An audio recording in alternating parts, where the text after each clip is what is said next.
오늘 말씀은 오병이어 다음 사건의 이야기입니다. 요한복음 6장 22절에서부터 시작해서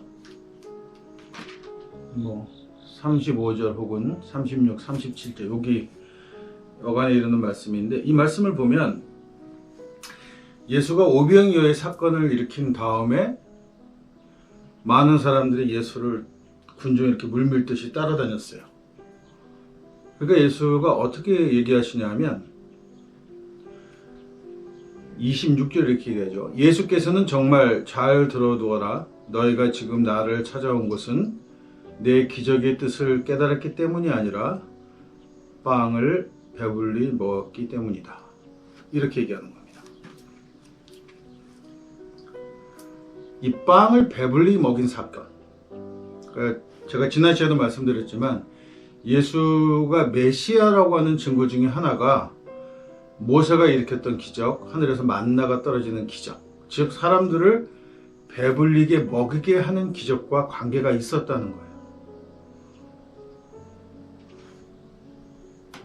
그래서 사람들이 예수를 메시아라고 생각하고 따랐다는 거죠. 그런데 우리가 여기서 한 가지 주목해 봐야 할 사건이 있어요. 그게 뭐냐 하면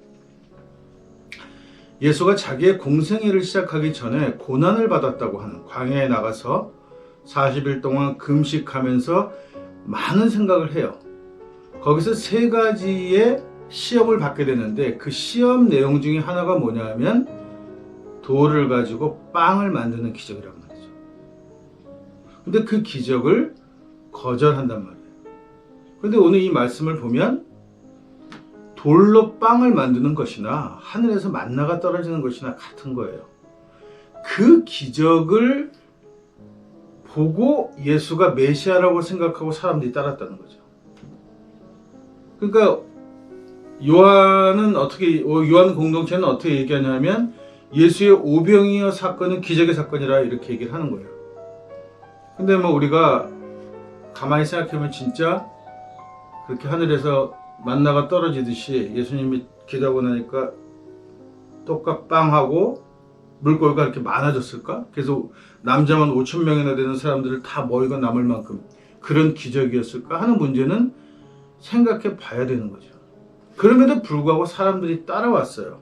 그래서 예수께서 뭐라고 얘기하냐면, 이제 이 뒤에 부분은 여러 가지 이야기들이 이렇게 섞여 있지만, 너희들은 이 사건을 만나의 사건, 모세의 사건과 연결시켜서 나를 메시아라고 얘기하지만 나는 이 사건을 뭐라고 얘기하냐면 이것을 생명의 빵 사건이라고 이야기한다. 이렇게 얘기하는 거예요. 그럼 생명의 빵과 모세의 만나는 무엇이 다른가 하면, 모세의 만나가 종교적인 기적으로 사람을 먹이는 것이라면 생명의 빵은 무엇이냐 하면 나눔을 통해서 이루어지는 빵이다 라고 이야기를 하는 거예요. 오병이어의 사건이 기도하니까 물고기하고 떡이 이렇게 뻥 하고 많아진 사건이 아니라는 것을 전제한다면 사람들이 십시일반 그렇게 나눠 먹은 사건이라고 우리가 생각할 수 있단 말이죠. 이걸 합리적인 사건이라고 이렇게 본다면은 예수의 오늘 생명의 빵의 이야기는 뭐냐 하면 이걸 종교적으로 이게 진리의 말씀 이런 의미가 아니고, 빵이라는 것은 나눔을 통해서 이루어져야 한다라고 이야기하는 거예요. 왜 이것이 그렇게 중요한 문제가 되느냐 하면, 그러면 과연 광야에서는 모세가 빵을 사람들에게 먹였겠습니까? 만나를 통해서 먹였겠어요? 다 그렇게 믿고 있단 말이에요. 만나를 통해서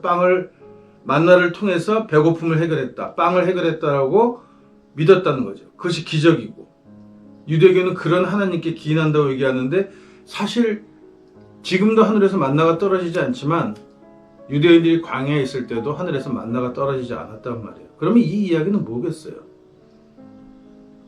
모세가 자기 무리를 크든 작든 이끌고 광야에서 생활을 하다가 결국은 요단을 건너서 지금 이스라엘에 살고 있는 그 땅까지 도착을 하게 되는데, 그러면 끌고 오는 동안에 이들은 어떻게 먹고 살았겠냐는 거예요.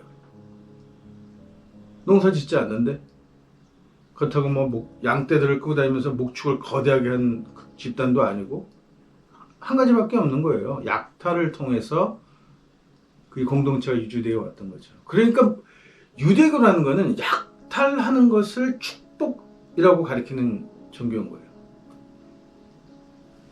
야훼 하나님이 아브라함의 자손들에게는 다른 민족들의 것을 빼앗아 내 것으로 만드는 것을 축복이라고 하셨다, 이렇게 믿는 거란 말이죠. 만나는 하늘에서 떨어지지 않는단 말이에요. 누구나 다 아는 거예요. 내가 기도하면 하늘에서 뭐 이렇게 뚝뚝 떨어지지 않는 이상은, 그런데 내가 기도만 했는데 배가 부르다, 이건 뭐를 뜻하냐면 남의 것을 가져다가 먹었다라고 얘기하는 거죠. 내게 아니에요. 왜냐면 나는 일하지 않았으니까. 나는 오로지 기도했을 뿐이니까 내가 음식을 먹고 내가 배부르다는 것은 남의 것을 먹은 거죠. 결국은 종교라는 것은 남의 것을 취해서 배가 부르게 되는데, 이 배부르게 되는 방법을 예수는 모세가 하는 방법이 아니다, 생명의 빵이다, 만나가 더 이상 아니다, 생명의 빵이다 라고 얘기하는 거예요. 만나는 약탈하는 거예요. 남이 주머니를 털어내서 어떻게 하든 빼앗든 강도시사든 무슨 짓을 하든, 지금 이스라엘이 팔레스타인 들어가서 하는 그런 짓처럼 남의 것을 훔치고 뺏었고 강제적으로라도 내 것을 만들어서 내가 배부른 것을 신의 축복이라고 할 것이냐. 그렇게 하면 배부르죠. 오병이어의 사건처럼 예수는 생명의 빵으로 이해하자. 이것은 나눔을 통해 이루어진다. 모두가 다 배부리 먹을 수는 없지만 누구도 굶주릴 수는 없다는 생각이 예수의 생각이란 말이죠. 여기서 현격한 차이가 오는 거예요. 그래서 이 빵을 만나가 아니고 생명의 빵이라고 부르는 거란 말이죠. 이거를 나중에 교회가 뭐 말씀이다 이런 걸로 얼버무렸어요. 왜냐하면 교회는 끝까지 뭘 버리지 않았냐 하면, 바울의 기독론을 받아들이고 유대교의 전통을 그대로 가져오면서 절대로 바뀌지 않는 게 뭐냐면, 남의 것을 빼앗아서 부를 챙기는 것을 절대 바꾸지 않았어요. 엄격한 교리들을 만들고 헌금 제도를 만들어서 계속 교인들의 주머니를 털어서 먹고 사는 단체였죠. 이들이 스스로 일해서 먹는 단체가 아니란 말이에요. 그러니까 여기서 배부르다는 것은 뭘 뜻하냐면 결국은 착취하는 걸 뜻했단 말이에요. 그러니까 결국은 예수의 말씀은 지켜지지 않은 거예요. 바울의 기독교에 와서는 착취해야 하니까, 빼앗아야 하니까. 더군다나 기독교가 로마라는 국가하고 만나면서, 특히 로마는 정복하는 국가예요. 남의 민족을 침략하고 빼앗아서 그걸로 부를 만들면서 노예 제도를 운영해서 사치와 향락을 누렸던 문화이기 때문에 기독교는 거기에 푹 쩔어 있는 거예요. 그러니까 예수의 이 가르침의 오병이어의 사건이 이렇게 기적으로 계속해서 전승되어져 내려온다는 거죠. 이게 하늘에서 모세가 만나를 받아 먹었던 것과 똑같은 사건으로 이해되어지는 오류가 연속선상에서 계속해서 연속적으로 이루어지는 이유가 바로 여기에 있는 거예요. 왜냐하면 기독교는 단 한 번도 예수의 가르침을 지키지 않았기 때문에.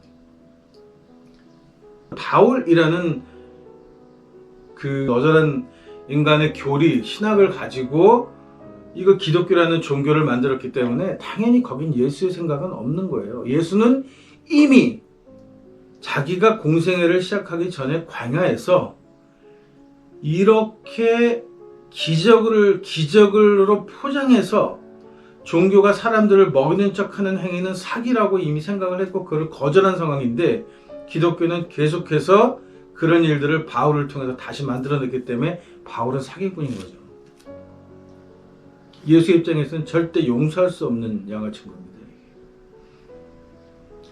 지금도 기독교가 많은 자선 사업을 해요. 기독교가 생산적인 단체가 아니잖아요. 그럼 반드시 남의 것이 들어와서 그걸 가지고 자선하는 거잖아요. 실질적인 내용은 오병이어의 사건처럼 십시일반으로 거둬들인 것으로 나눠 먹는 사건인데, 이것을 계속해서 모세의 만나라고 이야기해요. 이 극렬한 이중성을 끝까지 버리지 않는다는 거죠. 진짜 자기네 주장대로라면 교회는 목사들이나 신부들이나 모여서 매주 기도하면 하늘에서 돈다발이 뚝뚝뚝뚝 떨어져서 그 돈다발을 가지고, 아니면 먹을 게 뚝뚝뚝 떨어져서 그 먹을 걸 가지고 가난한 사람을 먹이고 입히면 그러면 당연히 모세의 기적이고 예수가 그리스도인 거죠. 근데 실제로는 아무리 기도를 해도 하늘에서 돈다발이나 먹을 게 떨어지지 않아요. 반드시 교인의 주머니에서 나온 헌금으로 이루어진단 말이에요. 그러면 그 헌금을 왜 드리게 하느냐는 거지.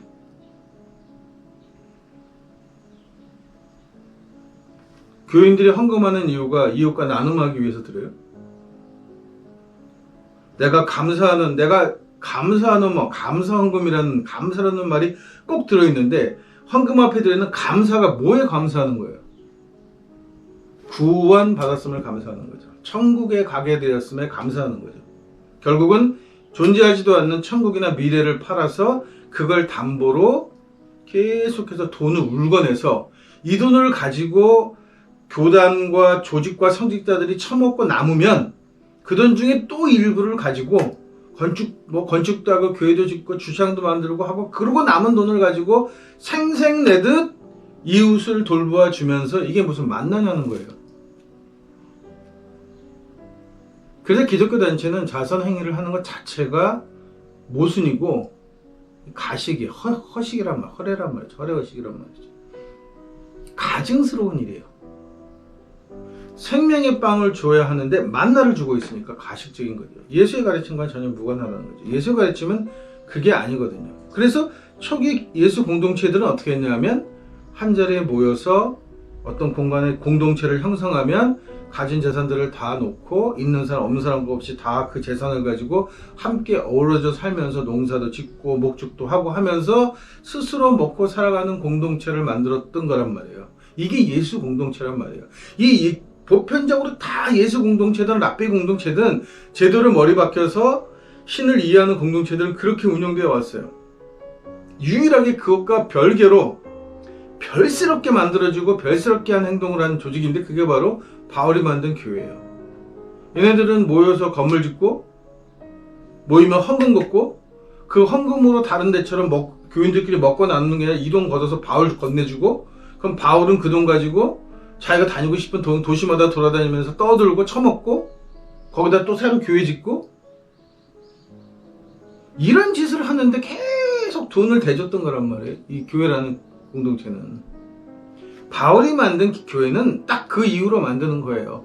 자기가 선교 활동을 위해서 뭔가를 지원해 주는 거. 선교 활동이 가장 큰 목표죠. 겉으로 드러내는 명분이고. 지금 한국 교회가 그렇잖아요. 선교를 한다고 설레발을 엄청 쳐대는 거예요. 그리고 뭐 걷는 돈에 사실 얼마나 쓰는지 모르겠지만 선교한다고. 그럼 결국은 해외에다가 선교센터 져놓고 아들 물려주고 재산 도피하는 방법이잖아요. 상습하는 방법이고. 그렇게나 이용해 먹었지. 왜 이게 가식이냐 하면 여전히 교인들의 삶은 전세방, 월세방에서 벗어나지 못하고 있단 말이에요. 근데 무슨 선교냐고. 내 교인들의 삶조차도, 내 공동체의 삶조차도 다 보살피지 못하면서 선교를 하겠다고요? 그래서 그것도 가보면은 그게 선교입니까?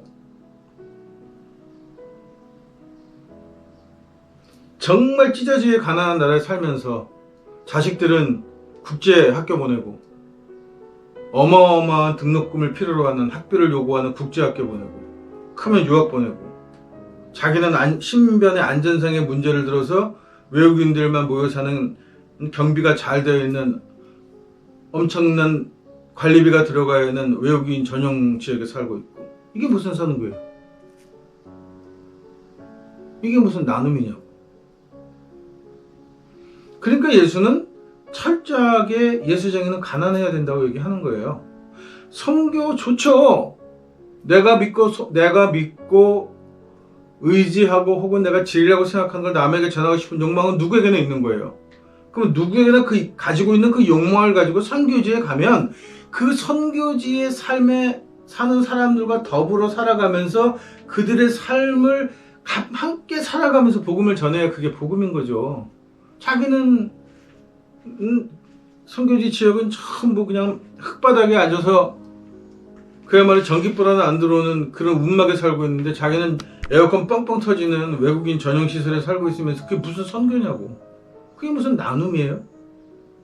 그게 예수랑 무슨 상관이 있냐는 거죠. 오늘 예수가 말하는 생명의 빵은 정말 잘 생각해야 될 문제입니다. 요한복음 자체도 이미 오염이 되어 있어요. 왜냐하면 이게 이미 바울의 기독론으로 재편집한 책이기 때문에.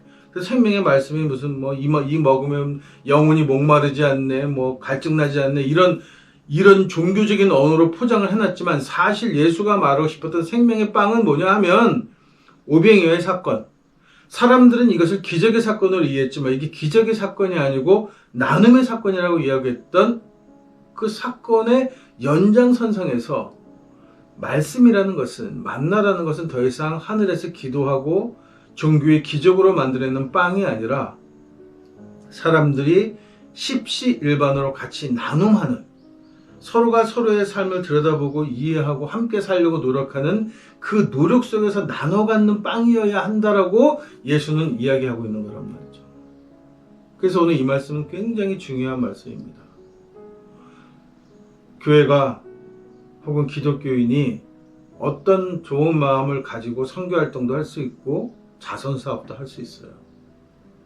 근데 그것이 종교적인 이유가 신의 말씀을 전하는 거고 이걸 통해서 뭔가 종교적인 신비를, 기적을 이루겠다고 생각하면 오산이에요. 예수는 기적의 종교가 아닙니다. 예수는 현실 속에서 나눔의 종교예요. 그래서 어려워요. 누구나 잘 사는 종교가 아니에요. 누구나 배부른 종교가 아니란 말이에요. 누구도 배고프지 않아야 하는 종교가 예수교란 말이에요. 이거를 잊으면 안 되는 겁니다.